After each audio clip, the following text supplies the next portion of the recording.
Good evening दोस्तों। आज है 27 जून और आज का हम लोग जो है सबसे पहले बिहार स्पेशल ल्यूसेंट का देखेंगे। उसके बाद जो है डेली करंट अफेयर्स देखेंगे। तो डेली करंट अफेयर्स भी आज महत्वपूर्ण है और बिहार जो स्पेशल है उसमें कुछ तथ्य जो है इम्पोर्टेंट है बहुत ही, तो उसको जो है आप लोग याद कर लेंगे या कहीं पर लिख लेंगे। तो चलिए स्टार्ट करते हैं। हम लोग पहला हम लोगों ने इससे पहले जो किया था उसके बाद हम करेंगे। इससे पहले हम लोगों ने मिट्टी जो है बिहार की मिट्टी किया है, जिसका वीडियो आप कल देख सकते हैं।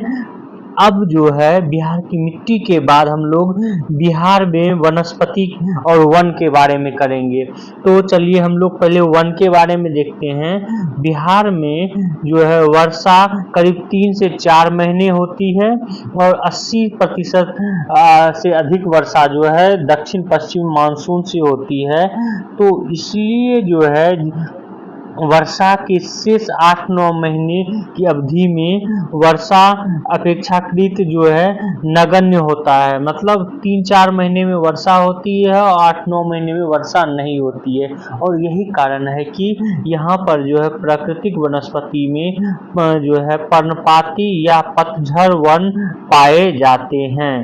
पर्णपाती या पतझड़ वन जो है बिहार में ज्यादा पाए जाते हैं, पर्णपाती और पतझड़ वन। अब हम जो है भारतीय वन सर्वेक्षण द्वारा जारी भारत वन स्थिति रिपोर्ट 2021 के अनुसार बिहार की कुल वन क्षेत्र 7,381 वर्ग किलोमीटर मतलब 7.84% है बिहार की टोटल भूभाग का, जिनमें से 3,286 वर्ग किलोमीटर दैट मीन्स 3.49% जो है मध्यम वन है और 333 वर्ग किलोमीटर अति सघन वन है और 3,762 किलोमीटर लगभग जो है 4% जो है वन अति सघन है। तो जो है हम लोग देखें कि मध्यम सघन, अति सघन और सघन टोटल वन जो है ये हम लोग देखें। झारखंड के निर्माण से पूर्व यहाँ जो है 1% ज्यादा था, 16.87% था भाग पर वन पाए जाते थे। लेकिन अब जो है वनों की प्रतिशत बिहार में कम होकर ये प्रतिशत रह चुकी है।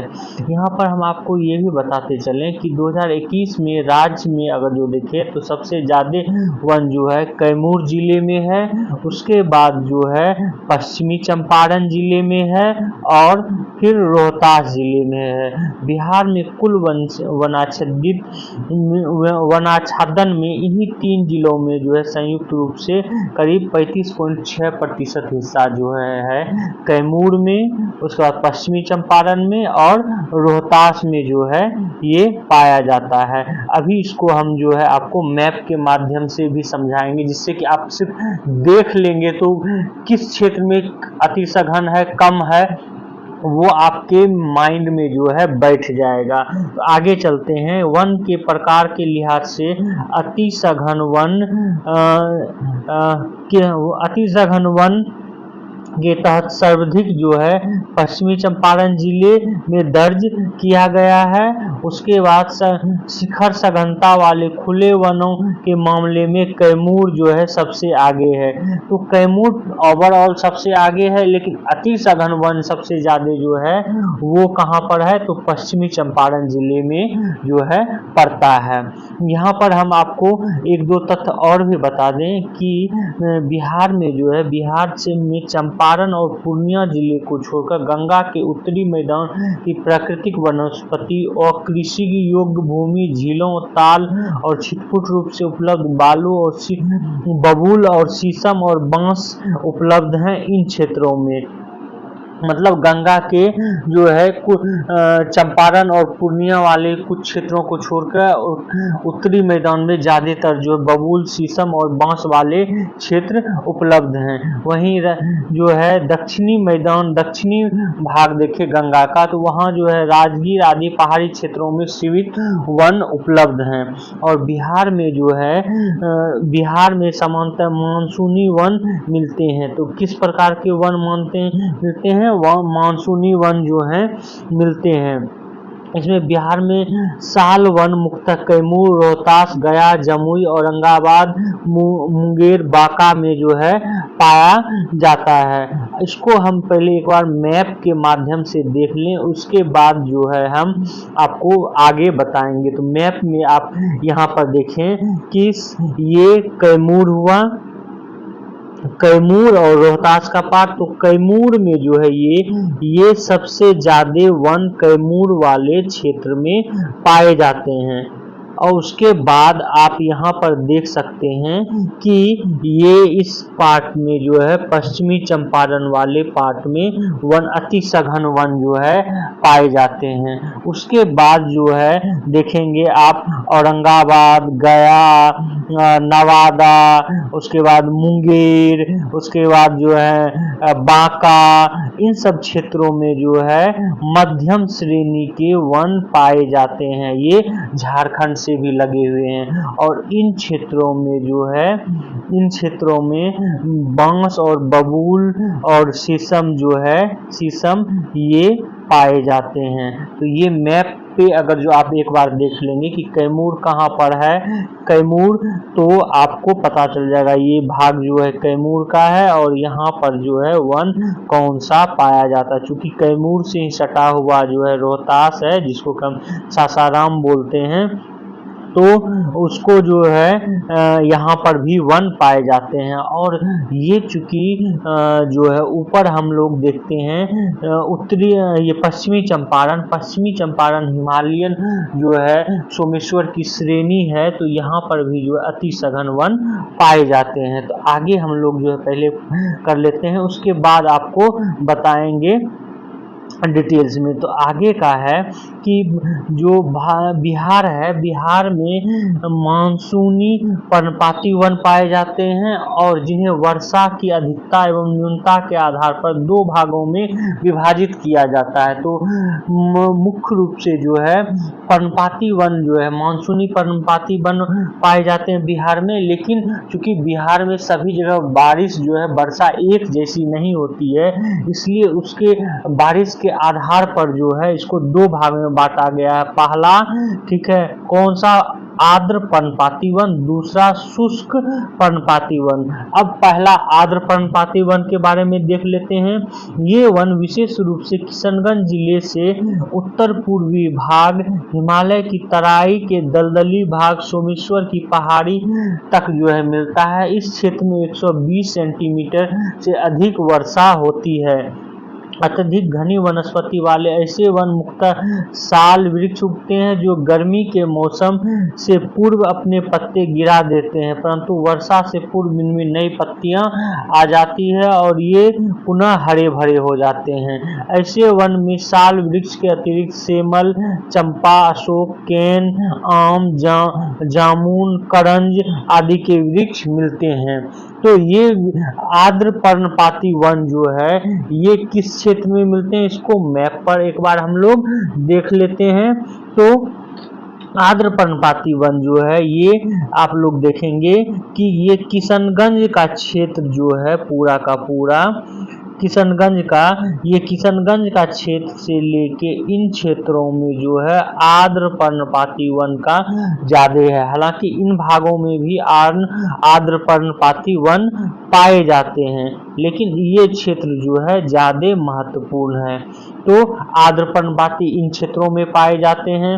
उसके बाद हम लोग देखते हैं दूसरा वन जो है ये है शुष्क पर्णपाती वन। और शुष्क पर्णपाती वन जो है उस वन में, शुष्क पर्णपाती वन में 120 सेंटीमीटर से कम वर्षा जो है होता है। ये वन घने नहीं होते हैं, अतः इनमें वृक्षों के बीच फासला अधिक होने के कारण धूप जमीन पर आसानी से पहुंचता है। ऐसे वन वृक्षों की ऊंचाई कम होती है और पतझड़ की अवधि जो है लंबी होती है। ऐसे वनों में, ऐसे वन जो है कैमूर की पहाड़ी तथा छोटा नागपुर के उत्तरी ढलान और छिटपुट पहाड़ियों पर मिलते हैं। इसमें जो है कुछ अररिया और पूर्णिया जिले में भी इस तरह के वन पाए जाते हैं। और इस तरह के वनों में जो है ज़्यादातर साल, बांस, खैरा, पलाश, महुआ, केन आदि के वृक्ष जो हैं पाए जाते हैं। ये वृक्ष जो है किस क्षेत्रों में पाए जाते हैं तो ये भी देख लीजिए। ये वृक्ष जो है मुख्य रूप से आप देखेंगे तो दक्षिणी बिहार वाले क्षेत्र में, इन क्षेत्रों में जो है पाए जाते हैं शुष्क आर्द्र पर्णपाती वन। कैसा वन? शुष्क आर्द्र पर्णपाती वन जो है पाए जाते हैं। उसके बाद जो है हम लोग देखते हैं उत्तरी उप हिमालय के तराई वन। हालांकि ये जो है आर्द्र पर्णपाती वन ही होते हैं और नेपाल से सटे हुए बिहार के तराई क्षेत्र में जो है ये पाए जाते हैं। पश्चिमी चंपारण जिले, सोमेश्वर और दून पर्वत श्रेणियों में जो ये ज्यादा पाए जाते हैं। अब हम लोग देखते हैं बिहार में वन और वनोत्पाद। जो बिहार में वनोत्पाद से जो है क्या क्या चीज बनाए जाते हैं और कहाँ उपयोग होता है उसके बारे में। तो यहाँ पर हम आपको बता दें कि राज्य में अनेक प्रकार के महत्वपूर्ण वन उपलब्ध हैं। इनमें एकत्रीकरण और विपणन का दायित्व जो है किसके पास है, ये जरूर याद रखेंगे आप लोग। ये इसका नाम है बिहार राज्य वन विकास निगम। बिहार राज्य वन विकास निगम जो है वन के एकत्रीकरण और विपणन के बारे में बिहार में देखता है। अब हम लोग जो है आगे इसी में देखते हैं कि वन उत्पादन की बिक्री से राज्य को राजस्व प्राप्त होती है। इसके संग्रहण एवं वितरण से रोजगार का सृजन भी होता है। जैसे बिहार के मुख्य वन उत्पाद में तेल युक्त बीज जैसे कपास, साल, हर्रा, महुआ इत्यादि से जो होता है। उसके बाद जड़ी बूटी से संबंधित लाख या लाह ये हैं। उसके बाद जो है वृक्षों पर लाख के कीड़े पालने से भी जो है उत्पादन होता है।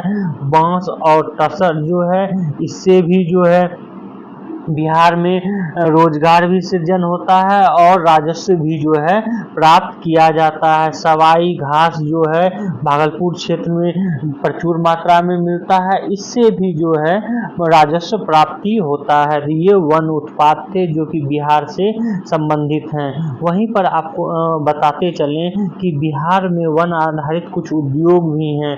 राज्य में वन आधारित अनेक उद्योग हैं जिनमें आरा मिलों की संख्या जो है बहुत ज्यादा है, एक करीब हजारों से ज्यादा है।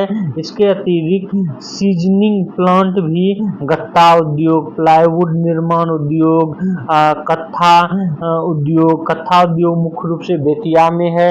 माचिस एवं बीड़ी उद्योग, इन उद्योगों, ये उद्योग जो है वन पर आधारित है जो कि बिहार में फल फूल रहा है। अब जो है अगला देखते हैं बिहार पर्यावरण में वनों का महत्व। ये हालांकि आपको पीटी में नहीं अपितु मेन में जो है काम देगा, तो मोटा मोटी जो हम इसको बता देते हैं। पर्यावरण संतुलन को बनाए रखने और उद्योग उत्पादन के लिए कच्चे माल की आपूर्ति बनाए रखने में वनों का जो है विशेष महत्व है। इसके अतिरिक्त वन अनेक आर्थिक उपयोग हैं। जलावन से लेकर भवन निर्माण के कामों, लकड़ी की आपूर्ति वनों के माध्यम से होती है। मिट्टी के कटाव को रोकने में जो है वन महत्वपूर्ण भूमिका निभाता है। बाढ़ से बचाव, तापमान नियंत्रण, वर्षा को सामान्य रखने और वायु प्रदूषण पर काबू पाने में जो है वनों की भूमिका बहुत ही महत्वपूर्ण होता है। तो ये जो है ये आप लोग जरूर याद रखेंगे कि किन किन क्षेत्रों में होता है। इन्हीं वनों में वन्य प्राणियों जो पर्यावरण के एक महत्वपूर्ण अंग है निवास करती है। वनों में ही औद्योगिक विकास, रेल, सड़क सड़क मार्ग निर्माण, भवन निर्माण आदि के क्रम में जो है अभी वनों का ह्रास हो रहा है और इससे कई समस्याएं भी जो है उत्पन्न हो रही है। इसी संदर्भ में जो है बिहार सरकार द्वारा सामाजिक वानिकी कार्यक्रम के द्वारा जो है पुनः वनों का जो है संरक्षण और वनों को बढ़ावा दिया जा रहा है। इस सामाजिक वानिकी के कारण क्या किया जा रहा है कि ऊसर भूमि पर आश्रित वृक्षारोपण किया जा रहा है, मिश्रित वृक्षारोपण किया जा रहा है। जिन क्षेत्रों में वनों का ह्रास हुआ है वह पुनः वन लगाया जा रहा है और आश्रय पट्टी का विकास जो है किया जा रहा है सामाजिक वानिकी के कारण। साथ ही साथ जो है वन प्राणियों की सुरक्षा हेतु सुरक्षा अभ्यारण्य और सुरक्षित क्षेत्र जो है ये भी बनाए जा रहे हैं बिहार सरकार द्वारा। तो सामाजिक वानिकी के अंतर्गत जो है इन 3 तथ्यों को जो है विकास किया जा रहा है बिहार सरकार द्वारा, ये जरूर आप लोग ध्यान में रखेंगे। अब आगे आते हैं बिहार में वन्य जीव अभ्यारण्य, इससे संबंधित जो है प्रश्न बार बार पूछे गए हैं तो उसको जो है आप लोग जरूर ध्यान में रखेंगे। बिहार में वनों में शेर, हाथी, लंगूर, हिरण, भालू, बाघ, तेंदुआ, नीलगाय, सांभर जैसे वन्य जीव जो है पाए जाते हैं। यह प्रदेश प्राकृतिक दृष्टि से बेहद समृद्ध भी है। बिहार में वन्य जीव मंडल और पक्षी अभ्यारण्य का विवरण जो है दिया गया है आगे। यहाँ पर हम आपको बता दें कि बिहार में बाघों की संख्या में जो है अभी बढ़ोतरी हुई है, करीब 31 बाघ जो है हो गए हैं। तो बिहार में सबसे जो है महत्वपूर्ण अभ्यारण्य है वाल्मीकि नगर वन्य जीव अभ्यारण्य, जो कि पश्चिमी चंपारण में है। वाल्मीकि राष्ट्र उद्यान नामक अभ्यारण्य को दूसरा बाघ परियोजना के रूप में जाना जाता है। तो ये भी बता दें आपको बिहार में जो है एक बाघ परियोजना के अंतर्गत वाल्मीकि राष्ट्र उद्यान ही है, ये भी पूछा जा चुका है। और साथ ही साथ ये भी पूछा जा चुका है कि वाल्मीकि नगर वन्य जीव अभ्यारण्य कहाँ है, तो ये पश्चिमी चंपारण में जो है अवस्थित है। 2019 को भारत सरकार द्वारा जारी बाघ की गणना रिपोर्ट 2018 के अनुसार जो है बाघों की संख्या में जो है वृद्धि टोटल इतना हुई है देश में, जबकि बिहार में 31 जो है हुई है। वहीं पर जब जो है 2020 में जारी तेंदुओं की गणना की गई है तो उसमें जो है 98 जो है तेंदुए पाए गए हुए हैं। इसके अलावे जो है अन्य अभ्यारण्य भी बिहार में मिलते हैं, जैसे पटना में जू संजय गांधी जैविक उद्यान, ये जो है गैंडा प्रजनन की दृष्टि से यह उद्यान देश में प्रथम स्थान रखता है, ये भी पूछा जा चुका है। पटना के संजय गांधी जैविक उद्यान जो है किसके प्रजनन के लिए प्रसिद्ध है, तो गैंडा प्रजनन के लिए। यह पटना में स्थित, इसमें विभिन्न प्रकार के पशु पक्षियों और वनस्पति संरक्षित करके रखे गए हैं। इसमें 11 कमरों का एक सांप घर भी ये है। उसके बाद परमान डॉल्फिन अभ्यारण्य, ये अररिया में जो है स्थित है ये अभ्यारण्य, और इसमें करीब 15 डॉल्फिन मछलियां जो है पाई जाती है। परमान नदी के ऊपर ये है। अब जो है हम आपको कुछ इम्पोर्टेंट तथ्य यहाँ पर बता दें, हालांकि ये इसमें याद रखने का ये है कि वाल्मीकि बाघ शरणास्थली ये कहाँ पे है, तो पश्चिमी चंपारण में है। भीमा बांध वन्यजीव अभ्यारण्य कहाँ है, मुंगेर में, ये भी पूछा जा चुका है। गौतम बुद्ध वन्यजीव अभ्यारण्य कहाँ है, गया में।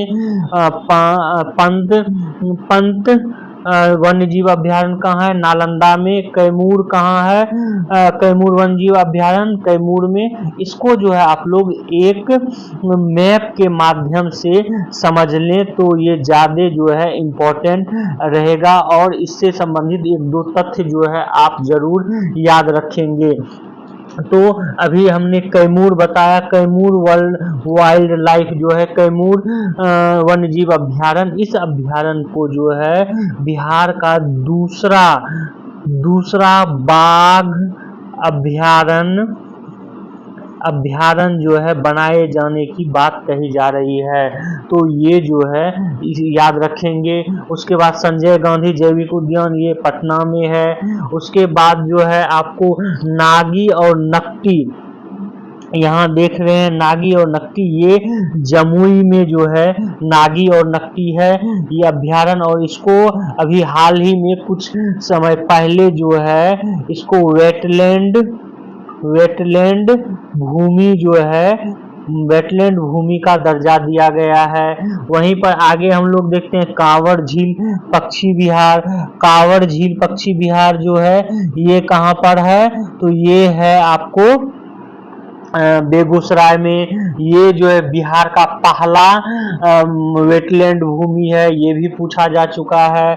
उसके बाद हम लोग देखते हैं कुशेश्वर, ये जो है कुशेश्वर स्थान ये है दरभंगा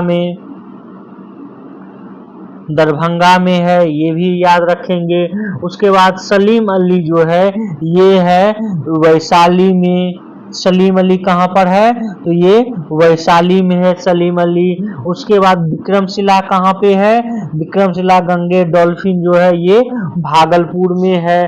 तो इस तरह जो है आप लोग इसको मैप के माध्यम से याद रखेंगे।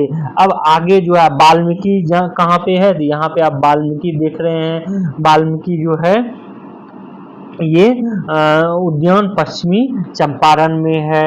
और गौतम बुद्ध कहाँ पे है, तो गौतम बुद्ध वन्यजीव अभ्यारण्य ये गया में है। तो ये जो है आपको मैप के माध्यम से। और उदयपुर कहाँ पे है, तो उदयपुर भी आप देख रहे हैं कि ये पश्चिमी चंपारण में ही पड़ता है, यहाँ पर देख रहे हैं। तो ये मैप में अगर आप एक बार देख लेंगे तो आप कहाँ पर है वो दिमाग में बैठ जाएगा। आज का अगला देखते हैं इसी में ल्यूसेंट में ही कि पक्षी विहार के बारे में।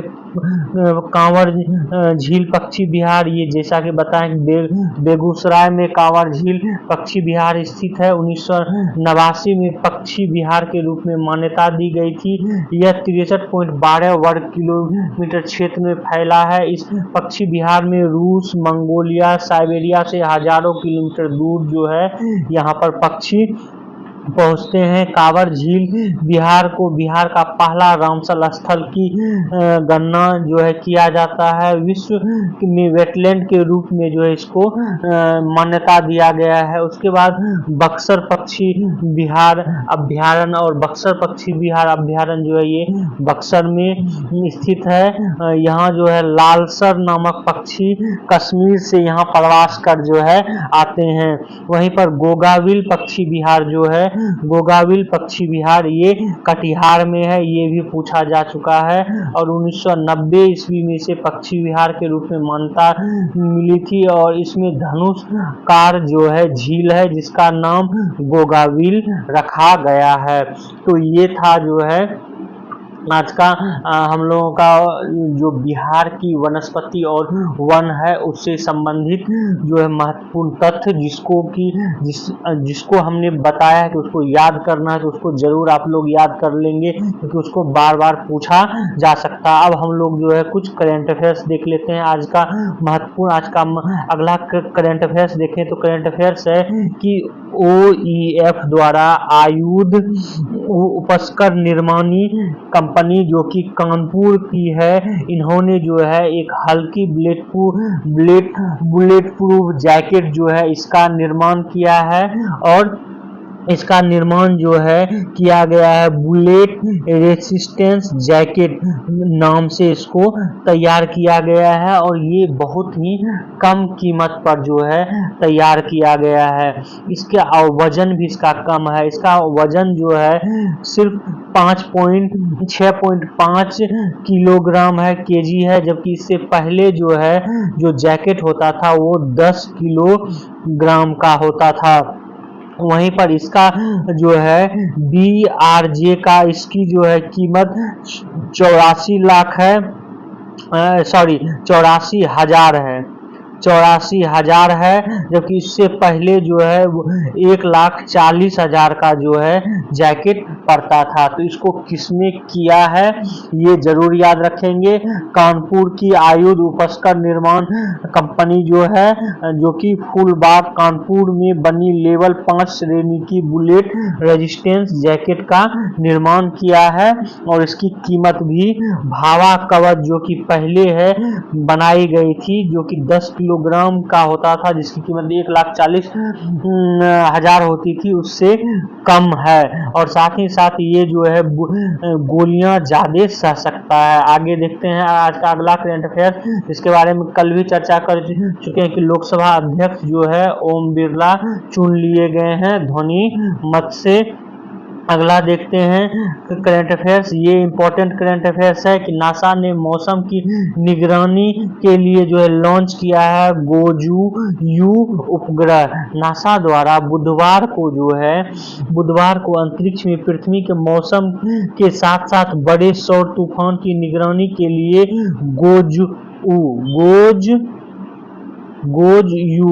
गोज-यू का फुल फॉर्म है जियो stationery operational environmental satellite you का सफलतापूर्वक जो है लॉन्च किया है, और ये जो है करीब 2 हफ्ते में अंतरिक्ष में पहुंचेगा, और ये जो है समुद्री और वायुमंडलीय जांच करेगा। इसको भेजा जो गया है स्पेस एक्स फाल्कन रॉकेट से जो है भेजा गया है। यहाँ पर हम आपको ये भी बता दें कि जब ये पहुंच जाएगा 2 हफ्ते में, तब इसका नाम जो है गोज 19 रखा जाएगा। Goes 19 that means Jio stationery operational environmental satellite 19 जो है नाम रखा जाएगा।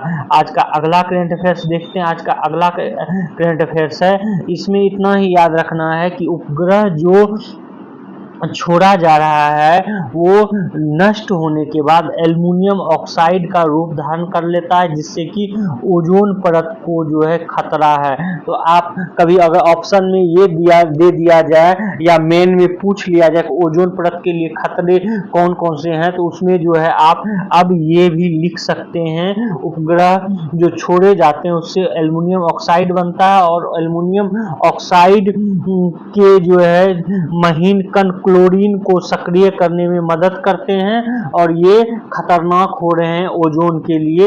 ये जब कहीं मेन में लिखना हो तो वहां पर भी आप लिख सकते हैं। आज का अगला करंट अफेयर्स देखते हैं।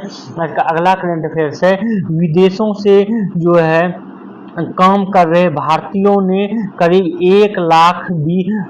120 अरब डॉलर जो है भारत भेजा है। यहाँ पर एक इम्पोर्टेंट तथ्य ये भी है कि 120 अरब डॉलर भारतीयों ने जब भेजा, अब जो है विश्व में भारत प्रथम स्थान पर आ गया है, जो कि भारतीय विदेश में रहकर भारत पैसा भेजते हैं। इससे पहले जो है मैक्सिको जो है प्रथम स्थान पर था पैसे भेजने के मामले में।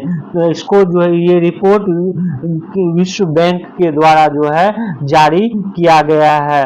यहाँ पर हम आपको ये भी बता दें कि भारत में सबसे ज्यादा पैसा जो है यूएसए के से भेजा जाता है, उसके बाद जो है यूएई से जो है भेजा गया है। आज का अगला करंट अफेयर्स देखते हैं। आज का अगला करंट अफेयर्स है, ये है 14 वर्ष के कानूनी संघर्ष के बाद जो है विकिलीक्स के संस्थापक जूलियन असांजे जो है ये पहुंच गए हैं ऑस्ट्रेलिया। विकिलीक्स के संस्थापक जूलियस असांजे ये ऑस्ट्रेलिया के नागरिक थे। इन पर जो है अमेरिकी सरकार द्वारा जासूसों के जो है अधिनियम के तहत इन पर आरोप लगाया गया था कि इन्होंने जो है अमेरिकी सरकार के एजेंटों का नाम प्रकाशित किया था, इसलिए इनको जो है पकड़ा गया था। लेकिन ये जो है ब्रिटेन में इक्वाडोर के जो है राजदूत के आवास में ठहरे हुए थे। बाद में जो है फिर अमेरिका द्वारा जो है ये अधिनियम हटा लिया गया है और ये पहुंचे हैं। ये घटना जो है आज से 14 साल पूर्व की है। जिस समय इसको जो है इन्होंने ये घोषणा की थी वो बहुत बड़े जो है लेवल पर एक तरह से कहिए बहुत ही पूरे वर्ल्ड में जो है एक क्रांतिकारी नायक के रूप में जो है उस समय जाने गए थे। तो आप लोग विकिलीक्स के संस्थापक जूलियस असांजे हैं, ये याद रखेंगे। तो आज का करंट अफेयर्स इतना ही था। आप लोग हमारे इस वीडियो को शेयर करें, सब्सक्राइब करें और बेल आइकन को जो है जरूर दबा लें। Thank you for watching this video.